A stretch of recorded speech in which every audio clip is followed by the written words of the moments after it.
کے جانصاب ہیں وہ لوگ آج ان لوگوں سے جو اس وطن کی بنیاد ہے، جنہوں نے اس ملک کی بنیاد میں اہم حصہ ادا کیا ہے، اور جن کے خون سے چاندنی چوک سے خیبر تک کا درخت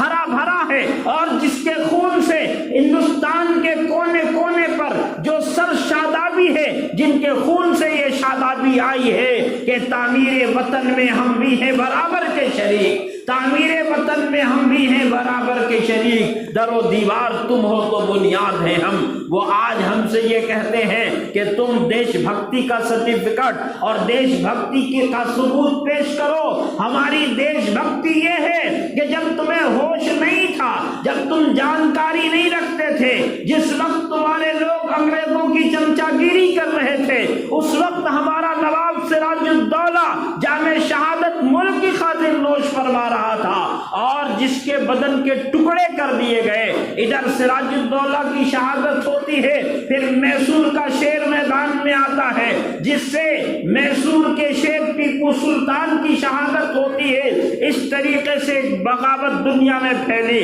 علماء کرام میدان میں آئے، حضرت مفتی رشید احمد گنگوہی، حضرت مولانا قاسم نانوتوی، حضرت مولانا حسین احمد مدنی، یہ وہ جیالی ہیں، یہ وہ لوگ ہیں جنہوں نے ہندوستان کی آزادی میں قائدانہ رول ادا کیا ہے۔ آپ کو معلوم ہوگا کہ پٹنہ کی سرزمین پر، پٹنہ کا پرانا نام عظیم آباد ہے، اس عظیم آباد میں ایک محلہ ہے جس محلے کا نام صادق پور تھا، وہ علماء کا گڑھ تھا۔ علماء صادق پور نے وہ بے شمار ناقابل فراموش قربانیاں دی ہیں کہ انگریزوں کے چھکے چھڑا دیے، اور ان میں بہت سارے علماء کرام جامع شہادت نوش فرما لیے۔ اس علماء صادق پور کی قربانیاں اگر جنگ آزادی کے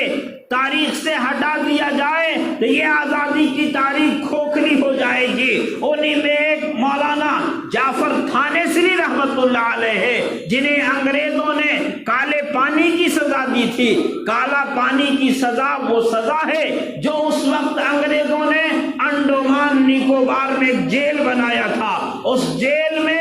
جو انگریز کے خلاف آواز اٹھاتا اور انگریز کی نگاہ میں جو مجرم ہوتا تھا، اس کو وہاں بھیجا جاتا تھا، اور وہاں اسے سخت سزائیں دی جاتی تھی، بڑی یاتنائیں دی جاتی تھی۔ حضرت جعفر تھانیسی رحمہ اللہ علیہ اس زمانے میں کالے پانی کی سزا کے لیے گئے تھے، جس زمانے میں آپ کی داڑھی نہیں آ رہی تھی، لیکن جب وہاں سے واپس ہوئے ہیں تو آپ کے داڑھی کے تمام بال سفید ہو چکے تھے۔ اتنی قربانیوں کے بعد ہمارے یہ ملک آزاد ہوا۔ حضرت مولانا محمود الحسن دیوبندی جو دارالعلوم دیوبند کے پہلے طالب علم ہیں، اور جنہوں نے انگریزوں کے خلاف ریشمی رومال کی تحریک چلائی تھی، وہ ریشمی رومال کی تحریک جو ہندوستان میں ریشمی تحریک کے نام سے جانا اور پہچانا جاتا ہے، وہ ریشمی رومال کی تحریک اگر کامیاب ہو جاتی تو ملک بہت پہلے آزاد ہو گیا ہوتا۔ وہ شیخ الہند جو انگریزوں سے سخت ترین نفرت کرتے تھے، وہ شیخ الہند جو انگریز کی فوج میں بھرتی ہونے کو حرام قرار دیا، جس کی بنیاد پر آپ کو 1-2 دن نہیں پورے 3 سال تک مالٹا کی جیل میں رہنا پڑا۔ مالٹا میں آپ کو قید کیا گیا، وہاں آپ سے چکی پسوائی گئی، آپ کو سخت تکلیفیں دی گئی۔ آپ کے ہمراہ حضرت مولانا حسین احمد مدنی رحمت اللہ علیہ، جو اس وقت حضرت مولانا ارشد مدنی کے والد گرامی ہیں،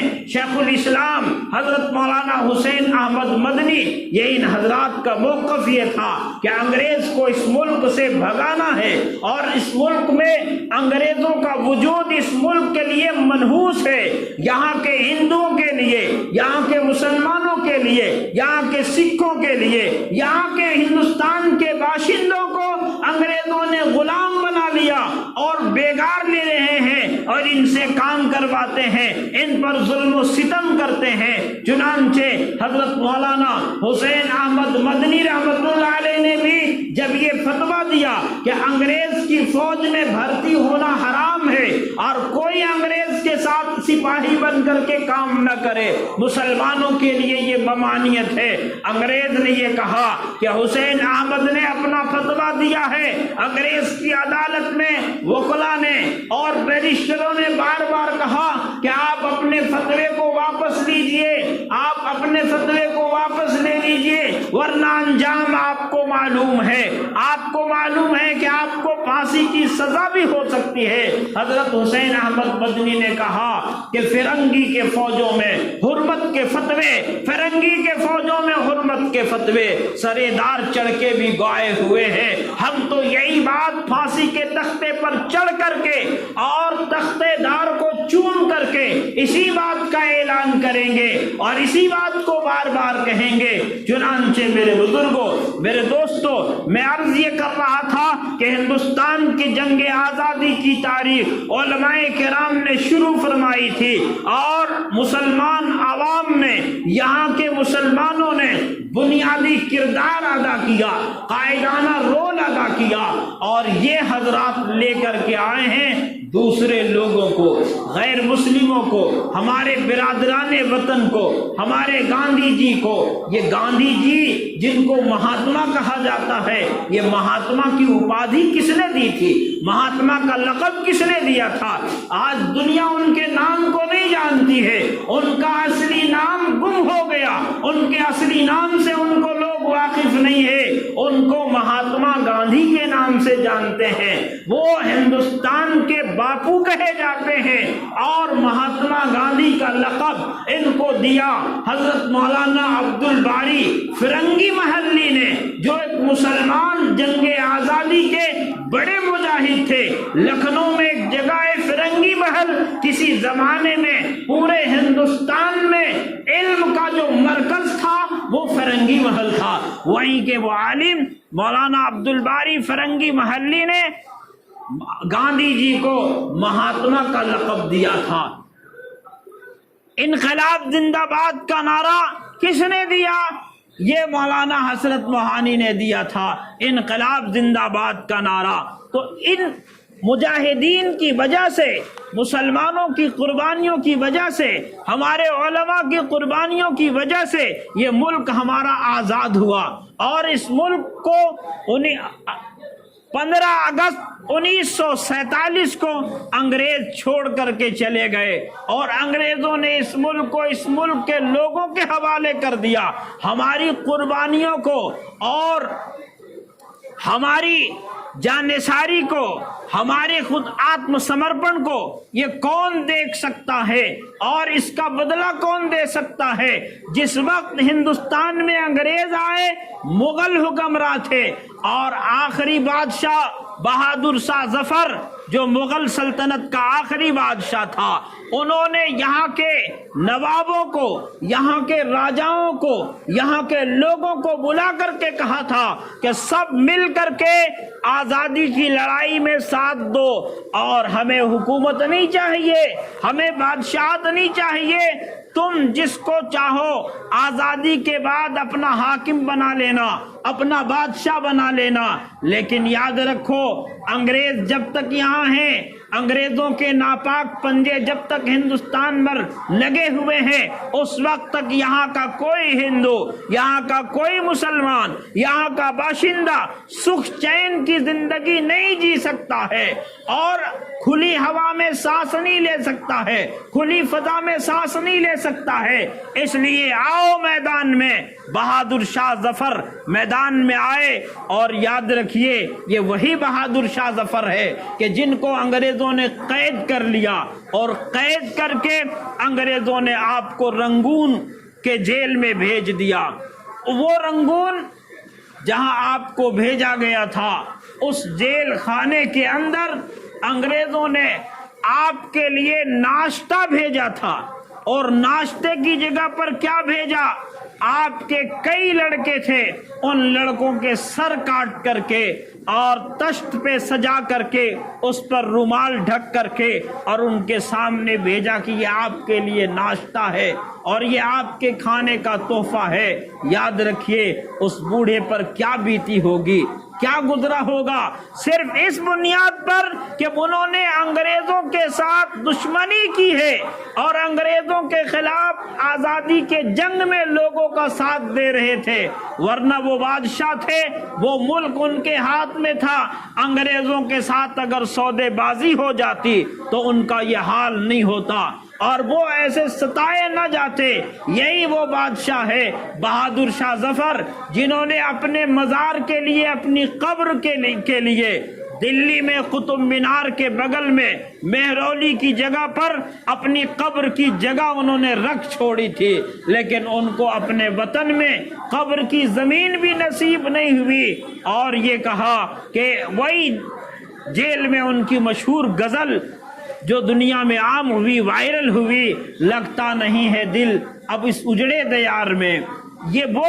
غزل ہے جس کا آخری شعر یہ تھا کہ کتنا بدنصیب ہے ظفر دفن کے لیے، کتنا بدنصیب ہے ظفر دفن کے لیے، 2 گز زمین نہ ملی کوئے یار میں۔ یہ وہ قربانیاں ہیں ہمارے بزرگوں کی، ہمارے آبا کی، ہمارے اکابرین کی، ہمارے بڑوں کی، جن کی قربانیوں کی بنیاد پر، جن کے جان لٹانے کی وجہ سے، جن کے سر دھڑ کی بازی لگانے کے بعد یہ ملک ہمارا آزاد ہوا۔ لیکن ایک شاعر نے بڑے درد سے کہا، کتنی بربادی تھی مقدر میں آزادی کے بعد، کتنی بربادی تھی مقدر میں آزادی کے بعد، ہم کیا بتائیں کیا گزری ہم پہ آزادی کے بعد۔ آج دیکھیے ہمارے ساتھ، ہم مسلمانوں کے ساتھ کیسا ویوہار کیا جا رہا ہے، ہم 2م درجے کے شہری ہو گئے، ہم سے وفا کا سرٹیفکیٹ، وفا کا ثبوت طلب کیا جا رہا ہے، جس نے لوٹا اس کو سلامی ملی، ہم لوٹے ہم کو ملزم بتایا گیا، جس نے لوٹا اس کو سلامی ملی، ہم لوٹے ہم کو ملزم بتایا گیا، ہم پہ لگتی رہی تہمتیں مست آنکھوں پہ الزام آیا نہیں، ہم پہ لگتی رہی تہمتیں بن پیے۔ ہم وہ لوگ تھے جنہوں نے اپنا سب کچھ لٹا دیا، اور جو لوگ انگریزوں کا ساتھ دے رہے تھے وہ آج گاڈ اور بھگوان کا نام لے کر کے یہاں پوجے جا رہے ہیں، پکارے جا رہے ہیں۔ یہ افسوسناک بات ہے اس ملک کے لیے، لیکن ہمیں یاد رکھنا چاہیے، ہم لوگوں کو تاریخ دہرانا چاہیے، ہماری نوجوان نسل کو معلوم ہونی چاہیے کہ ہم اس ملک میں بائی چانس نہیں، بائی چوائس ہیں، ہمیں یہ آپشن دیا گیا تھا، لیکن جن کو ضرورت تھی وہ چلے گئے، اور ہم اس ملک سے محبت کرنے والے تھے، ہم نے اس ملک کو سینچا ہے، ہماری مسجدیں یہاں ہیں، ہمارے قلعے یہاں ہیں، اس لیے ہم اس ملک میں بائی چوائس ہیں، ہم نے اس ملک کو پسند کیا ہے، اس لیے تاریخ ہمیں یاد رکھنی چاہیے۔ اگر ان تاریخ کو ہم نے بھلا دیا تو ہم بزدل ہو جائیں گے، اور ہم احساس کمتری کے شکار ہو جائیں گے، ہم ہین بھاونا کے شکار ہو جائیں گے، اور اس کے بعد ہم کچھ بھی جواب نہیں دے سکتے۔ آپ اپنی تاریخ کو دہرائیے، اپنی تاریخ کو یاد کیجئے۔ ماجد دیوبندی نے سچ کہا تھا کہ جن کو بزرگوں کی روایت نہ رہے یاد، جن کو بزرگوں کی روایت نہ رہے یاد، اس شخص کی لوگوں کوئی پہچان نہیں ہے۔ ہمیں اپنے بزرگوں کی روایتیں یاد رکھنی ہے، اس ملک کی تاریخ کو یاد رکھنا ہے، اور اس ملک میں ہمارے بزرگوں کی جو قربانیاں ہیں اس کو یاد رکھنا ہے۔ اللہ سے دعا کیجئے اللہ تعالیٰ اس ملک کو امن و سلامتی کا گہوارہ بنائے اور مسلمانوں کی جان مال